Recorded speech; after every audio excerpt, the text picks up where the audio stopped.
ನೀವು ನೋಡ್ತಾ ಇದ್ದೀರಾ CBT ಕನ್ನಡ ಟಿವಿ.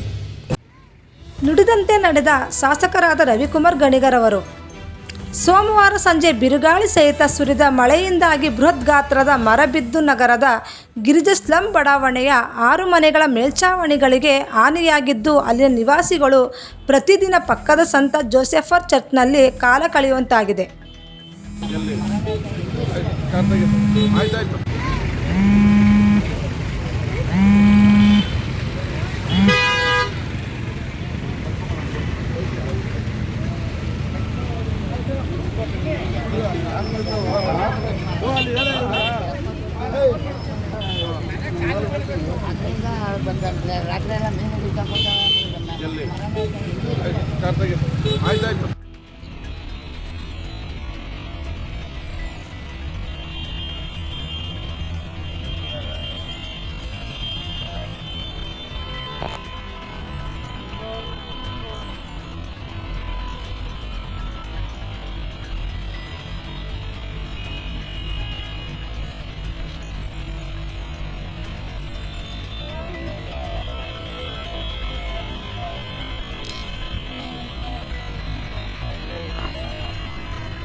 ಶನಿವಾರದಲ್ಲಿ ತುಂಬಾ ಮಳೆ ಅಂದ್ರೆ ತುಂಬಾ ಹೆವಿ ಗಾಳಿ ಮಳೆ ಎಲ್ಲ ಇತ್ತು.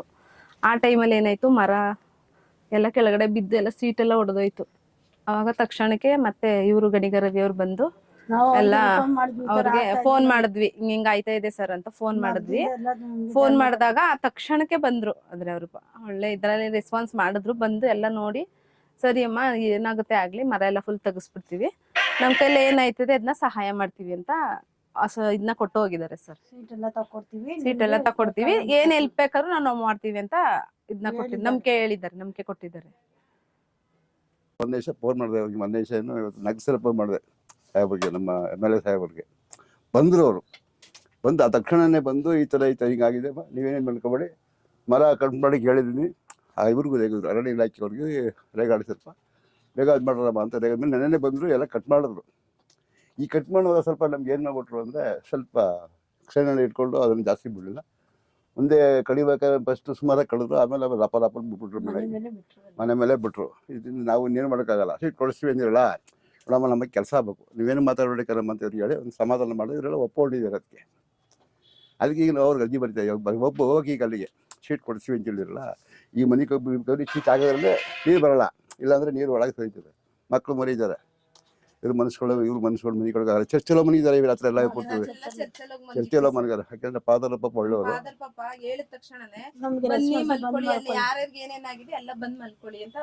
ಅಲ್ಲಿ ಮನೆ ಕೊಟ್ಟರು ಪಾಪ ಸರ್. ಮಳೆ ಒಂದು 7-7:30 ಮಳೆ ಬರ್ತು. ಗಾಳಿ ಜೋರಾಗಿ ಗಾಳಿ ಬೀಸ್ತಾ ಇತ್ತಲ್ಲ, ಆ ಮರ ಎಲ್ಲ ಉಂಟಿರ್ತದೆ ಅಂತ ಹೇಳ್ಬಿಟ್ಟು ನಾವು ಆ ಮಕ್ಕಳನ್ನ ಕರ್ಕೊಂಡು ಇಲ್ಲಿ ಕೂರ್ತಿದೆ. ಅಷ್ಟಿಗೆ ಇಲ್ಲಿ ದೊಡ್ಡದು ಒಂದು ರಂಬೆ ಬಿಡ್ತು ಮೇಲೆ. ಇಲ್ಲಿ ಹೆಂಗೋ ಮರಳೆಲ್ಲ ಇತ್ತಲ್ಲ ಅಲ್ಲೇ ನಿಂತ್ಕೊಂಡ್ಬಿಟ್ಟು ಇಲ್ಲಾದ್ರೆ ನಾವೆಲ್ಲ ಮಕ್ಕಳೆಲ್ಲ ನಮ್ಮ ಮೇಲೆ ಬೀಳುತ್ತದು ಏನೋ ಬಚಾವ್. ಎಮ್ ಎಲ್ ಎ ಅವ್ರು ಬಂದು ಬೆಳಗ್ಗೆಗೆ ಎಲ್ಲರಿಗೂ ಕರೆದಿ ಫಾರೆಸ್ಟರ್ ಅವ್ರಿಗೆ ಕಟ್ ಮಾಡ್ಲೇಬೇಕನ್ರಮ್ಮ ಅಂತ ಹೇಳ್ಬಿಟ್ಟು ಕಟ್ ಮಾಡಿಸಿದ್ರು. ಇವಾಗ ನಮಗೆ ತುಂಬ ಸೀಟ್ಗಳೆಲ್ಲ ಹೊಡೆದೋಗೈತೆ. ನಮಗೆ ಅನ್ನ ಮಾಡ್ಕೊ ತಿನ್ನಕ್ಕೂ ನಮಗೆ ಆಯ್ತಾ ಇಲ್ಲ, ಮಲ್ಗೋಕ್ಕೂ ಜಾಗ ಇಲ್ಲ. ನಮಗೆ ಎಷ್ಟು ಜಲ್ದಿ ಐತದೆ ಅಷ್ಟು ಸೌಲಭ್ಯ ಮಾಡಿಕೊಡಿ ಅಷ್ಟೇ ನಾವು ಕೇಳ್ಕೊತಾ ಇರೋದು ನಿಮಗೆ. ಮೊನ್ನೆ ದಿವಸ ಮಂಡ್ಯ ನಗರದಲ್ಲಿ ಏನು ಬಿರುಗಾಳಿ ಮತ್ತು ಮಳೆಗೆ ಮಂಡ್ಯ ನಗರದ ಗಿರಿಜಾಸ್ಲಂ ಬಡಾವಣೆಯಲ್ಲಿ ಹಲವಾರು ಮರಗಳು ಮನೆಗಳ ಮೇಲೆ ಮತ್ತು ಇದ್ರ ಮೇಲೆ ಬಿದ್ದು ಮನೆಗಳನ್ನು ಹಾನಿ ಮಾಡಿದೆ. ಆದರೆ ಅದೃಷ್ಟವಶಾತ್ ಯಾವುದೇ ಪ್ರಾಣಿ ಹಾನಿ ಆಗಲಿಲ್ಲ. ಹಾಗೆಯೇ ಈ ಹಲವಾರು ಮನೆಗಳು ಮತ್ತು ಇದು ಎಲ್ಲ ಇರ್ತಕ್ಕಂಥ ಬಿರುಕು ಬಿಟ್ಟಿರ್ತಕ್ಕಂಥದ್ದು ಕೂಡ ನಾವು ನೋಡ್ಬೋದು. ಕೆಲವು ಶೀಟ್ಗಳು ಕೂಡ ಮುರಿದೋಗಿದೆ.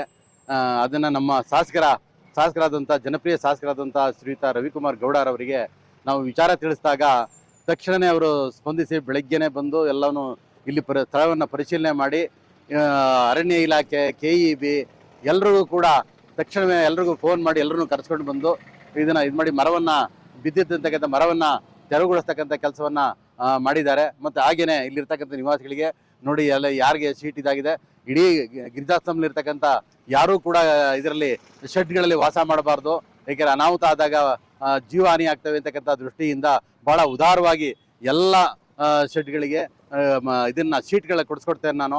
ನೀವು ಆ ಮೇಲ್ಚಾವಣಿ ಶೆಡ್ಗಳನ್ನ ತೆಗೆದು ಶೀಟ್ಗಳು ಹಾಕೊಳ್ಳಿ ಅಂತಕ್ಕಂಥ ಒಂದು ಉದಾರವಾಗಿ ಅವರಿಗೆ ದಾನವನ್ನು ಮಾಡ್ತಕ್ಕಂಥ ಕೊಡುಗೆಯನ್ನು ಕೊಡ್ತಕ್ಕಂಥ ತಮ್ಮ ಸ್ವಂತ ಹಣದಲ್ಲಿ ಕೊಡ್ತಾ ಇದ್ದಾರೆ. ಅದು ಅವ್ರನ್ನ ನಾವು ಶ್ಲಾಘನೆ ಮಾಡಬೇಕಾಗಿರ್ತಕ್ಕಂಥದ್ದು. ಮತ್ತು ಇಷ್ಟೇ ಅಲ್ಲ, ಮಂಡ್ಯ ನಗರದಲ್ಲಿ ಬಿದ್ದಿದ್ದಂಥ ಒಬ್ಬರು ಇವರು ಕೂಡ ತೀರೋಗ್ಬಿಟ್ಟಿದ್ರು ಆಸ್ಪತ್ರೆ ಪಕ್ಕ. ಅವರು ನಮ್ಮ ಕ್ಷೇತ್ರದವರಲ್ಲ, ಬೊಮ್ಮನಹಳ್ಳಿ ಅವರು ಚಾಲಕರು. ಅವ್ರಿಗೂ ಕೂಡ 1 ಲಕ್ಷ ರೂಪಾಯಿ ಪರಿಹಾರವನ್ನು ಕೊಟ್ಟಿದ್ದಾರೆ. ಮತ್ತು ಮತ್ತೊಂದು ಲಾರಿ ಪಾಪ ಬಡ ಮಾಲೀಕರ ಒಂದು ಲಾರಿ ಕೂಡ ಜಖಮ್ಮಾಗಿ ಇದಾಗಿತ್ತು, ಅನಾಹುತ ಆಗಿತ್ತು. ಅವ್ರಿಗೂ ಕೂಡ 25,000 ರೂಪಾಯಿ ಹಣವನ್ನು ಕೊಟ್ಟಿದ್ದಾರೆ. ಮತ್ತು ಕಾರ್ನ ಜಖಮ್ಮಾಗಿದ್ದಂಥ ಕಾರ್ ಮಾಲೀಕನಿಗೂ ಕೂಡ ಪರಿಹಾರವನ್ನು ಅವರ ಸ್ವಂತ ಹಣದಿಂದ ಕೊಟ್ಟಿದ್ದಾರೆ. ಮತ್ತು ಮಂಡ್ಯ ಸಿಟಿ ಒಳಗಡೆ ಎಲ್ಲೆಲ್ಲಿ ಮರಗಳು ಬಿದ್ದಿತ್ತು ಅವೆಲ್ಲವನ್ನು ತೆರವುಗೊಳಿಸ್ತಕ್ಕಂಥ ಕೆಲಸವನ್ನು, ಮತ್ತು ಎಲ್ಲಿ ಮರಗಳು ಬೀಳುವಂಥ ಅವಕಾಶ ಇತ್ತು ಅವೆಲ್ಲ ತಪ್ಪಿಸ್ಬೇಕು ಅಂತಕ್ಕಂಥ ಸ್ಪಷ್ಟವಾದ ಸೂಚನೆಯನ್ನು ಕೊಟ್ಟಿದ್ದಾರೆ. ಹಾಗೆ ಮಂಡ್ಯ ನಗರದ ಎಲ್ಲ ನಿವಾಸಿಗಳ ಪರವಾಗಿ, ಎಲ್ಲರ ನಾಗರಿಕರ ಪರವಾಗಿ, ಅದರಲ್ಲೂ ವಿಶೇಷವಾಗಿ ನಮ್ಮ ಗಿರಿಜಾಸ್ಲಂನ ಪಾಪ ಬಡ ನಿವಾಸಿಗಳ ಪರವಾಗಿ ನಾನು ಅವರಿಗೆ ಧನ್ಯವಾದಗಳನ್ನ ಹೇಳ್ತೇನೆ. ಅವರ ಏನೊಂದು ಕಾರ್ಯ ಇದೆ ಅದು ಸಾರ್ವಜನಿಕರಿಗೆ ಮೆಚ್ಚುಗೆ ಪಾತ್ರ ಆಗಿರತಕ್ಕಂಥ ಒಂದು ಕೆಲಸವನ್ನು ನಮ್ಮ ಶಾಸಕರಾದಂಥ ರವಿಕುಮಾರ್ ಗೌಡ ಅವರು ಮಾಡಿದ್ದಾರೆ. ಅದು ನಮಗೆಲ್ಲ ಒಂದು ರೀತಿಯಾದಂಥ ಒಂದು ಹೆಮ್ಮೆನ ತಂದಿದೆ.